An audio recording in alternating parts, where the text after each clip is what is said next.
आऊँगी 10th का सामाजिक विज्ञान जो मैं पिछले वीडियो में पढ़ा चुकी हूँ। वो टॉपिक है यूरोप में राष्ट्रवाद का निर्माण। मैं आज इस टॉपिक पर समझाऊंगी। किसी भी राष्ट्र के निर्माण के लिए हमें एक सामूहिक पहचान जरूरी है, जिसके अंतर्गत सांस्कृतिक परंपरा आदि समान होना जरूरी है। यूरोप में अलग अलग समाज था, जैसे हब्सबर्ग साम्राज्य में लोग जर्मन, अंग्रेजी, फ्रेंच, इटली आदि अलग अलग भाषाएं बोली जाती थी यूरोप के अंतर्गत। इसके अंतर्गत आता है बच्चों राष्ट्रवाद का निर्माण।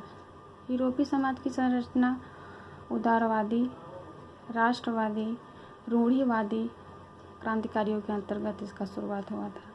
अब इसी में आता है बच्चों यूरोपीय समाज की संरचना 19वीं सदी के अंतर्गत हुआ था, जो उसके पहले की है। इसमें दो टॉपिक दिए गए हैं, जो उच्च वर्ग निम्न वर्ग। उच्च वर्ग के अंतर्गत कम जनसंख्या आता था, निम्न वर्ग के अंतर्गत अधिक जनसंख्या। उच्च वर्ग के अंतर्गत जमींदारी यानी खेतों के ज़मीन मालिक होते थे।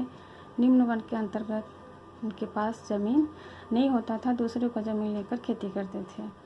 उच्च वर्ग के अंतर्गत सभी प्रकार का अधिकार दिया जाता था।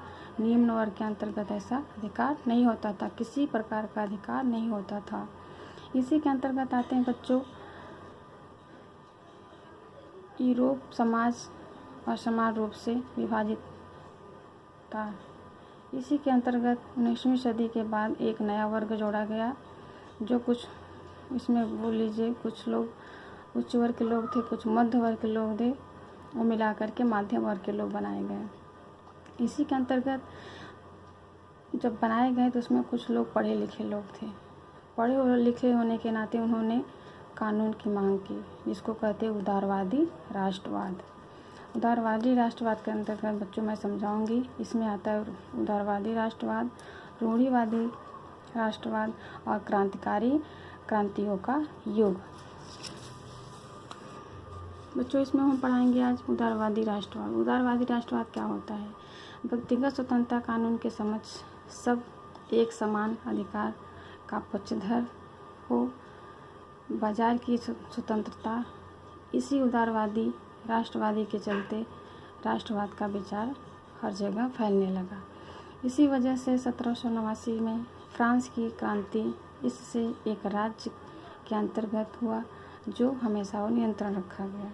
इसी के अंतर्गत आए बच्चों जो चीज़ें पूंजी तथा असमान पर जोर दिया गया, जो उस पर खत्म कर दिया। इसका मतलब ये है कि जो चीज़ें पहले से उपलब्ध हुआ था, जैसे खाने के लिए, व्यापार के अंतर्गत, वो सब चीज़ें जो महंगे थे उसका नियम ख़त्म कर दिया गया।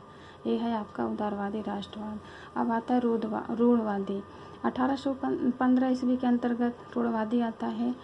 इस समय नेपोलियन को हरा दिया गया। इसी के अंतर्गत ऑस्ट्रेलिया, प्रशा, रूस, ब्रिटेन ने मिल करके नेपोलियन को हराया। कहाँ पे हराया बच्चों? वाटरलू की लड़ाई के अंतर्गत नेपोलियन को हार मिली। इसी के अंतर्गत आता है बच्चों क्रांतिकारी। अब यहीं से क्रांतिकारी हुआ। जब नेपोलियन को हराया गया, तब यहीं पे क्रांतिकारी शुरू होता है।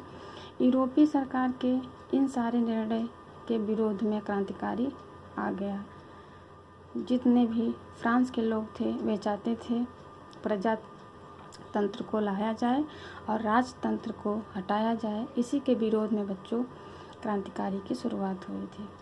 और जब इनको पता चला तो इन्होंने धीरे धीरे सामूहिक संगठन शुरू कर दिया, जिसको खुफिया समाज का निर्माण के अंतर्गत जानते हैं। इसी के अंतर्गत बच्चों अलग अलग समाज निर्माण मुख्य लक्ष्य इन्होंने प्राप्त करना शुरू किया, जिसको राष्ट्रवाद को बढ़ावा मिला। इसी के अंतर्गत स्वतंत्रता का अधिकार लेने के अंतर्गत इन्होंने एक राष्ट्रवाद का विचार किया और आगे की ओर इस बात को बढ़ाने की बात शुरू की। क्रांतियों का युग में होता था 1830 से 1848 ईस्वी में यूनान का स्वतंत्रता संग्राम। इस राजतांत्रिक रूढ़ियों के खिलाफ उदारवादी राष्ट्रवादियों के नेतृत्व में पोलैंड, आयरलैंड, जर्मनी, ऑटोमन साम्राज्य और इटली जैसे देशों में क्रांतिकारी धीरे धीरे फैलने लगी। जब धीरे धीरे क्रांतिकारी फैलने लगी तो 1830 ईस्वी की क्रांति के परिणाम स्वरूप में बोर्बो राजा जिन्हें 1815 ईस्वी के पश्चात रूढ़िवादी प्रक्रिया के अंतर्गत इनको बहाल किया गया, जो 1821 ईस्वी में यूनान स्वतंत्रता के लिए संघर्ष करना शुरू कर दिया। इसी के अंतर्गत आता है बच्चों, कुछ तो यूनानी थे, कुछ पश्चिमी यूरोपी थे, कुछ उसके अंतर्गत कलाकार थे, कुछ कवि थे, जो इसके अंतर्गत इन्होंने अपना कार्य शुरू किया। 1832 में कुस्तुनतुनिया में संधि पेश किया गया, जिसमें यूनानी को एक स्वतंत्रता राष्ट्र घोषित किया गया। अब यहीं से शुरू होता है बच्चों, आगे जो टॉपिक होगा मैं इसको समझाऊंगी।